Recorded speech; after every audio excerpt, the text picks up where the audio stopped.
Hello বন্ধুরা, রোদে পুড়ে মুখ কালো হয়ে গিয়েছে বা ত্বকের উজ্জ্বলতা হারিয়ে গিয়েছে।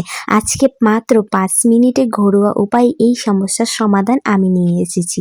তো হ্যালো বন্ধুরা, স্টাইলিস্ট প্রিয়া পেজে তোমাদের আবারও স্বাগতম জানাচ্ছি। মাত্র ঘরে থাকা কিছু টুকিটাকি জিনিস দিয়ে আমরা দুর্দান্ত কিন্তু একটি ফেস প্যাক বানিয়ে নেব আজকে, যেটা এই গরমে তো অনেক দুর্দান্ত কাজ করবে। গরমে আমাদের স্কিনের অবস্থা যা হয় আর কি বলবো। আর এই গরমে কিন্তু প্রত্যেকের ঘরে এটা অ্যাভেলেবেল সবসময় থাকে। তো এই দুটো জিনিস দিয়ে আমি আজকে দুর্দান্ত একটি বিউটি টিপস ভিডিও নিয়ে এসেছি।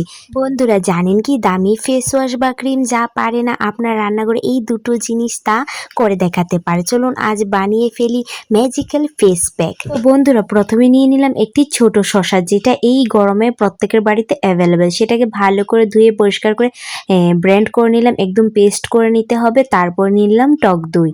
এই দুটো জিনিসই ম্যাজিকের মতো কাজ করবে বন্ধুরা। তোমরা সপ্তাহে 3 থেকে 4 দিন এটা ইউজ করার চেষ্টা করো। যে কোনো টাইমে তোমরা ইউজ করতে পারবে। প্রথমে ভালো করে ফেস ওয়াশ দিয়ে মুখটাকে ক্লিন করে তারপর এটা ইউজ করো। এটা লাগিয়ে 20 মিনিটের মতো রেখে দিও তোমরা। রাখার পর ভালো করে মুখটাকে ধুয়ে নেবে। প্রিয় বন্ধুরা, শসা চোখের চারপাশে ডার্ক সার্কেল এবং ফোলা ভাব কমাতে সাহায্য করে, উজ্জ্বলতা বৃদ্ধি করে। প্রিয় বন্ধুরা, টক দইয়ে থাকা ল্যাকটিক অ্যাসিড ত্বকের মৃত কোষ সরিয়ে ফেলে এবং প্রাকৃতিক স্ক্রাব হিসেবে কাজ করে। এটি নিয়মিত ব্যবহারে ব্রণের দাগ এবং রোদে পোড়া একদমই সারিয়ে তোলে। বন্ধুরা জানো কি, শসা ত্বকের টান টান ভাব আনে, ফলে অকাল বার্ধক্য বা চামড়া ঝুলে যাওয়া রোধ হয়।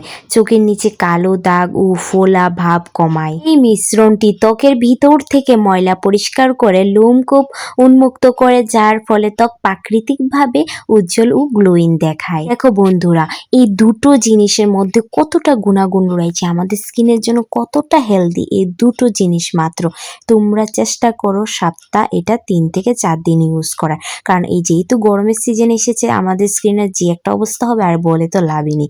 তো আমি ভালো করে ফেসে অ্যাপ্লাই করে 20 মিনিটের মতন রেখে দেওয়ার পর আমি ভালো করে মুখটা ধুয়ে নিয়েছি। আমার মুখটা বিশ্বাস করো বন্ধুরা, এতটা ঠান্ডা, এতটা সফট লাগছে, আমি তোমাদেরকে বলে বোঝাতে পারবো না। তোমরা ইউজ করে তারপর আমাকে কমেন্ট বক্সে কমেন্ট করবে, এতটা সফট লাগছে। আর এই সম্পূর্ণ ভিডিও দেখার অনুরোধ রইল। যদি ভিডিওটা ভালো লেগে থাকে চ্যানেলটাকে সাবস্ক্রাইব করে আমার পাশে থেকে বন্ধুরা, যেহেতু আমি ইউটিউবের নতুন। বন্ধুরা আজকের জন্য এতটুকুই, একদমই ছোট্ট ভিডিও নিয়ে এসেছি, যেটা আমি নিজে ইউজ করে ভালো রেজাল্ট পাই, আমি তোমাদেরকে সেটাই দেখানোর চেষ্টা করি। যদি ভালো লেগে থাকে আমার পাশে থেকেও সাপোর্ট করো। আজকের জন্য এতটুকুই, বাই বাই।